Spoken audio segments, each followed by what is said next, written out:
Dimanche passé, c'est le pasteur Bernard Bonjour qui a apporté la prédication ici. D'ailleurs, je vous encourage à l'écouter sur notre site internet. Si ce n'est pas déjà sur le site, ça va y être. Le thème était « Vivre dans la reconnaissance ». C'est vrai qu'on a peut-être de la peine à être dans cette reconnaissance, à relever vraiment cet aspect positif aussi et surtout relever, je dirais, la parole de Dieu dans nos cœurs qui nous pousse à la reconnaissance. On va poursuivre ce dimanche avec la suite de l'étude du livre des Romains. Ce qu'on a déjà vu dans ce livre des Romains, je vous ai déjà partagé par 3 fois, Romains 12, réjouissez-vous en espérance, soyez patients dans la détresse, persévérez dans la prière. 12, c'est facile. Après, il y avait Romains 13, enfin Romains 12, 1 et 2, avant Romains 13, Romains 12, 1 et 2, s'offrir comme un sacrifice vivant, mais avec cette injonction à revenir, cet appel à revenir vraiment au modèle original, comme Christ, comme Dieu a souhaité bien que l'on soit. Il y avait à l'esprit ce que Dieu avait à l'esprit lorsqu'il a créé l'être humain, à son image, selon sa ressemblance, et le défi pour devenir conforme à lui, d'être transformé en ramenant nos pensées comme Christ, comme Dieu a souhaité bien que l'on soit lorsqu'il a vécu aussi sur terre, Jésus, mais Dieu de toute éternité. Ensuite, on a vu Romains 13, versets 8 à 14, mais essentiellement le verset 13 qui nous appelle à marcher dans la lumière. Et je vous avais parlé du conte vrac, un peu le fousitou, on met tout comme ça en vrac et des fois dans nos vies, et du conte repos ou AVS, d'entrer dans le repos de Dieu, l'AVS de Dieu, se reposer. Et ce conte vrac, c'est une acrostiche, avec ses 4 lettres, V comme vengeance, R comme rancune, A comme amertume et C comme culpabilité, laissez ces choses et venir vraiment dans le repos de Dieu, avec l'AVS qui veut dire amour, vigilance, sanctification. Alors chaque fois que vous cotisez pour...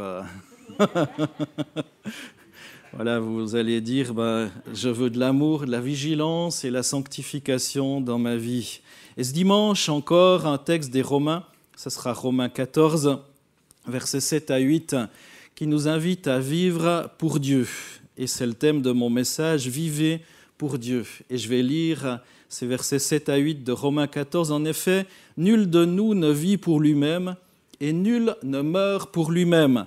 Car si nous vivons pour le Seigneur, et si nous mourrons pour le Seigneur. Soit que nous vivions, soit que nous mourions, nous sommes au Seigneur. Et tout le monde dit Amen. Magnifique.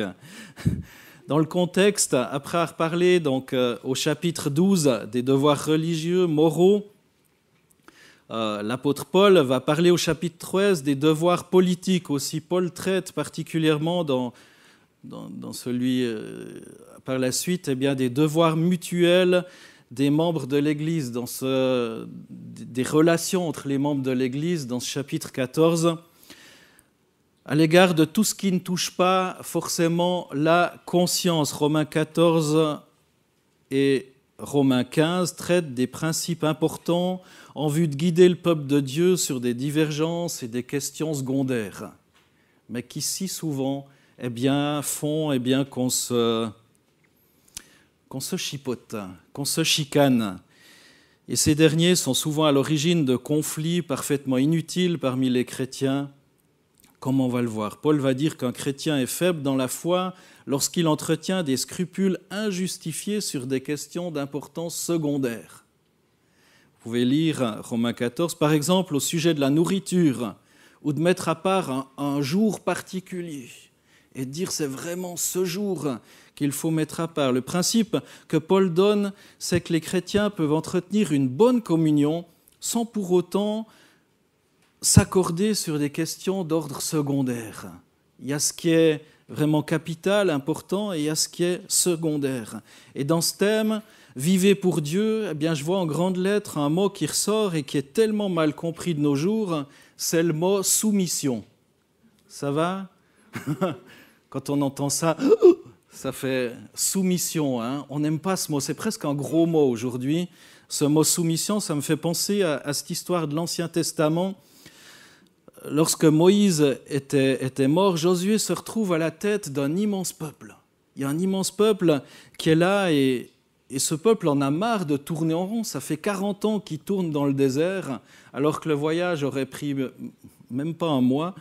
Et là, ils tournent depuis 40 ans dans le désert. Ils sont tous morts quasiment, ceux qui sont sortis d'Égypte. C'est la génération suivante qui est là. Et Josué se retrouve là à la tête du peuple qui est sorti d'Égypte et qui est appelé à rentrer dans la terre promise.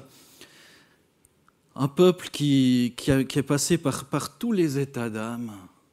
Je ne sais pas si vous vous mettez à la place de Josué. Qui voudrait prendre son poste ce matin?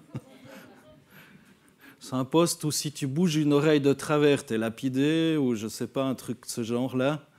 Et on lit dans Josué 5 et 6, Josué 5, verset 13, « Comme Josué se trouvait à Jéricho », ah oui, parce qu'il a fallu conquérir en plus ce terrain, cette terre promise, c'est pas donné clé en main, non, Dieu leur a donné le moyen en disant il va falloir prendre cette terre, je vous la donne, mais à vous de bosser quoi.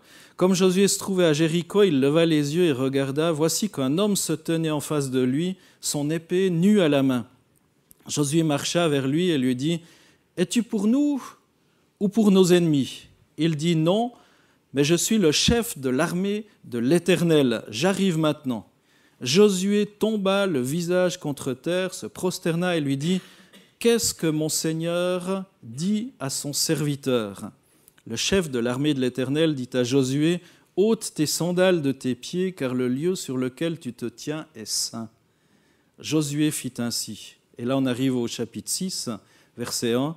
Jéricho était barré et barricadé à cause des Israélites. Personne ne sortait et personne n'entrait.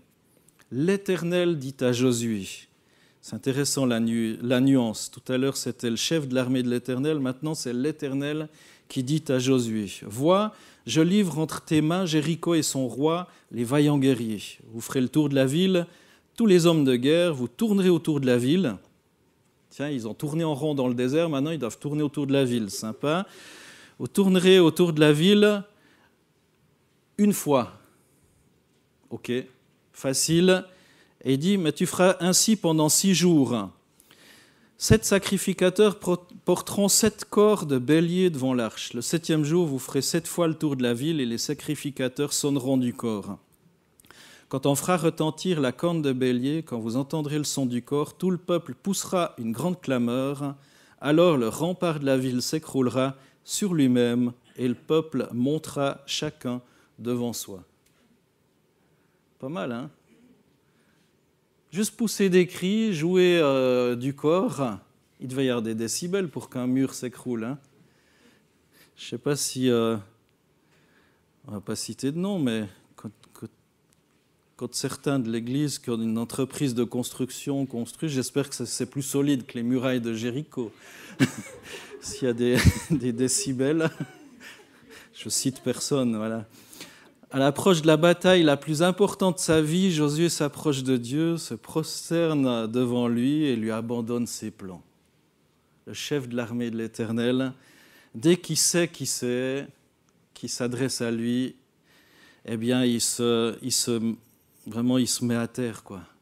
Il se met à terre, il reconnaît eh bien, que c'est Dieu qui lui parle. Au travers de cette théophanie, de cette apparition de Dieu, cette soumission se traduit par une victoire éclatante à Jéricho, sans même combattre. Dieu lui donne la solution. Tu fais le tour une fois de la ville, une deuxième fois le deuxième jour, une troisième fois, et ainsi de suite. Et à la fin, tu tournes en rond, tu cries un bon coup, et tout s'écroule, et c'est bon. La soumission, l'abandon à Dieu ne vous affaiblit pas, elle vous rend au contraire fort. Lorsque vous vous en remettez à Dieu, vous n'avez aucune crainte à avoir et nul n'est besoin de vous soumettre à un maître. William Booth, le fondateur de l'Armée du Salut, en 1878 a dit « La grandeur du pouvoir d'un homme est proportionnelle à sa soumission ». Alors qu'il était général de l'Armée du Salut, enfin, il a fondé l'Armée du Salut en 1878. Je ne sais pas en quelle année il a dit cette phrase. la grandeur du pouvoir d'un homme est proportionnelle à sa soumission. Donc pas de despote, pas de dictateur, mais cette intersoumission aussi. Et si on revient au texte que je vous ai lu dans Romains 14, versets 7 à 8, « En effet, nul de nous ne vit pour lui-même et nul ne meurt pour lui-même. Car si nous vivons pour le Seigneur, et si nous mourrons pour le Seigneur. Soit que nous vivions, soit que nous mourions, nous sommes au Seigneur. » Amen. Et ça change peut-être notre état d'esprit par rapport à nos objectifs, nos priorités, nos loisirs, différentes choses. Pourquoi s'abandonner à Dieu ? 3 mini-points. Parce que vous appartenez à votre Créateur. On le voit dans ce texte. On appartient au Seigneur. Dieu est en droit de diriger notre vie. Nous ne sommes pas nos propres chefs pour décider de la manière dont nous voulons vivre ou mourir. Au psaume 100, versets 1 à 3, il est dit, d'ailleurs c'est cité, psaume de reconnaissance, lance une joyeuse clameur vers l'Éternel, terre entière. On l'a fait dans ce temps de louange aussi. Servez l'Éternel avec joie, venez avec des acclamations en sa présence. La reconnaissance, reconnaissez, le verset 3, psaume 100, verset 3, écoutez bien ça, reconnaissez que l'Éternel est Dieu. C'est lui qui nous a fait et nous sommes à lui son peuple et le troupeau de son pâturage. Reconnaissez que l'Éternel est Dieu. Et si on reconnaît que l'Éternel est Dieu, eh bien je crois que dans bien des moments de notre vie, de notre existence, à la place de lever le poing vers le ciel, eh bien on plie le genou devant Dieu. Et on reconnaît, on dit, Seigneur, je suis devant ce Jéricho, devant une muraille infranchissable. Seigneur, je ne peux pas m'en sortir. Et Dieu va donner la solution. Et si Josué n'avait pas obéi, il ne serait rien passé. Il ne serait rien passé. Peut-être qu'ils seraient tous morts là, tués par l'ennemi ou j'en sais rien. Deuxième chose, pourquoi est-ce qu'on doit s'abandonner à Dieu? Parce que Christ nous a rachetés par son sacrifice. La Bible dit dans 2 Corinthiens 5, verset 15, l'apôtre Paul nous dit dans ce texte de la Bible, « Il est mort pour tous afin que les vivants ne vivent plus pour eux-mêmes, mais pour celui qui est mort et ressuscité pour eux. » On aura des baptêmes tout à l'heure et c'est vraiment cette mise en pratique. Voilà, Christ est mort pour tous afin que les vivants ne vivent plus pour eux-mêmes, mais pour celui qui est mort et ressuscité. Le baptême, c'est cette identification à celui qui est mort et ressuscité. Lorsque vous vous abandonnez à Christ, eh bien vous accomplissez le but même pour lequel Christ est mort, qui est non seulement de vous arracher à l'enfer, mais aussi de vous sauver de l'égocentrisme. En tant que chrétiens, eh bien, nous ne vivons pas pour nous, mais pour notre Sauveur. Dans Romains 6, 18-19, il est écrit « Libérés du péché, vous êtes devenus esclaves de la justice. Je parle à la manière des hommes à cause de la faiblesse de votre chair, de même donc que vous avez livré vos membres comme esclaves à l'impureté et à l'iniquité pour aboutir à l'iniquité, ainsi maintenant livrez vos membres comme esclaves à la justice pour aboutir à la sanctification. » Tout à l'heure, je parlais de ce mot « soumission » qui parfois nous fait... Mais soit on est esclave du péché, soit on est esclave de Dieu, soit on est soumis à Dieu. Et là, ce texte qui nous est donné dans la Bible, dans le livre des Romains, dit eh bien qu'on est libéré du péché pour être esclave de la justice, c'est-à-dire de Jésus-Christ. Le mot esclave est fort, c'est le mot doulos en grec qui veut dire serviteur aussi. Et là encore, ça change notre état d'esprit dans notre façon de nous comporter. Troisième raison, eh bien pourquoi s'abandonner à Dieu? Parce que Dieu nous a donné l'exemple. Il a pris l'initiative en renonçant à Jésus pour notre bien. Dans Jean 3,16, que beaucoup certainement pourraient citer par cœur, ce texte qui nous a dit que Dieu t'a tant aimé le monde qu'il a donné son Fils unique afin que quiconque croit en lui ne périsse pas, mais qu'il ait la vie éternelle. C'est suffisamment clair. Dieu nous a donné l'exemple en donnant aussi son Fils. Le chrétien et ses proches savent que mourir, c'est vivre dans leur vraie patrie, la patrie céleste où commence la véritable vie, la vie éternelle. Je peux mourir sur cette terre, mais je vais ressusciter en Christ parce que je m'identifie aussi à l'œuvre de Christ. Alors notre abandon à Dieu, c'est la seule réponse raisonnable à un tel amour. Vous ne pouvez pas aimer Christ sans vous abandonner totalement à lui. Alors en conclusion, pourquoi vivre pour Dieu ? S'abandonner à lui, eh bien parce que vous appartenez à votre Créateur. Vous appartenez à Christ, vous appartenez à Dieu. Parce que Christ vous a racheté par son sacrifice. Parce que Dieu nous a donné l'exemple. Et Paul a dit dans ce texte que je vous relis pour la 3e ou 4e fois, « Nul de nous ne vit pour lui-même, et nul ne meurt pour lui-même. Car si nous vivons pour le Seigneur. Si nous mourrons pour le Seigneur. Soit que nous vivions, soit que nous mourions, nous sommes au Seigneur. » Et se faire baptiser, c'est dire aussi devant les témoins qui sont là, de dire devant les puissances des ténèbres, j'appartiens au Seigneur, je vis pour le Seigneur. En opposition à ce que Paul va dire dans Philippiens 3, versets 18-19, il en est plusieurs qui marchent en ennemis de la croix du Christ. Waouh, j'aimerais pas qu'ils m'écrivent ça un jour. Hein. Il en est plusieurs qui marchent en ennemis de la croix du Christ. Je vous en ai souvent parlé et j'en parle maintenant encore en pleurant. Leur fin, c'est la perdition, leur Dieu, c'est leur ventre. Ils mettent leur gloire dans ce qui fait leur honte. Ils ne pensent qu'aux choses de la terre. Ben c'est vrai, si notre objectif, c'est la terre, on va tout faire pour que ça dure pour l'éternité sur cette terre, en fin de compte. Pour investir pour des choses qui passent quand notre vie n'est plus. Et Paul leur montre les chaussettes là aux Philippiens en disant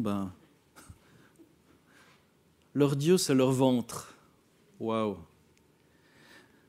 Alors revenons à cet appel, cet encouragement à être au Seigneur. Durant notre vie, notre but devait être de faire la volonté du Seigneur. On ne dispose pas de nous-mêmes. Le principe que Paul donne, je vous le rappelle, c'est que les chrétiens peuvent entretenir une bonne communion sans pour autant s'accorder sur des questions d'ordre secondaire. Et malgré des divergences, tous, nous devons consentir à ne pas vivre juste pour soi-même. Le but de notre vie devrait être de plaire à Dieu. Pas que notre idée soit mieux entendue que celle des autres. Le véritable christianisme, c'est Christ en toutes choses. Bien que chacun de nous, on est différent en termes de capacité, de dons, tous, on appartient au Seigneur. Réalisez, mes amis, que notre vie est très courte face à l'éternité promise à ceux qui se confient en Christ. Face à l'éternité, les quelques années qu'on passe sur cette terre sont bien pâles. Une fois de plus, laissons Jésus transformer notre cœur, sachant que si notre homme extérieur se détruit, l'intérieur est appelé à se renouveler de jour en jour. Je vous ai parlé du conte vrac tout à l'heure. Cette vengeance, cette rancune, cette amertume, cette culpabilité, je vous avais encouragé à vivre dans le repos de Dieu, à entrer dans la VS même si vous n'en avez pas l'âge, à saisir cet amour, cette vigilance, cette sanctification. Mais j'ai transformé le conte vrac. Je me suis dit, certains sont peut-être moins ordonnés que d'autres, mais ça peut quand même être un désordre ordonné par Dieu. Et ce V n'est plus vengeance, mais peut devenir vérité. Ce R n'est plus rancune, mais reconnaissance. Ça sonne mieux, hein ? Ce A n'est plus amertume, mais amour fraternel. Alléluia. Et ce C comme culpabilité, n'est plus un C de culpabilité, mais un C de charité. Et la charité est synonyme de justice. Dans le judaïsme, selon le commandement de Dieu, elle désigne, selon la théologie chrétienne, l'amour de l'homme pour Dieu, pour lui-même et dans l'amour du prochain comme créature de Dieu. Cet amour pour Dieu. Alors oui, un V comme vérité, un grand V, comme vérité dans votre vie. Un R. en imprimant la reconnaissance dans votre vie, l'amour fraternel et la charité. Je vais prier. Seigneur Jésus, merci. Merci Seigneur, parce que tu nous rappelles qu'on ne vit pas pour nous-mêmes.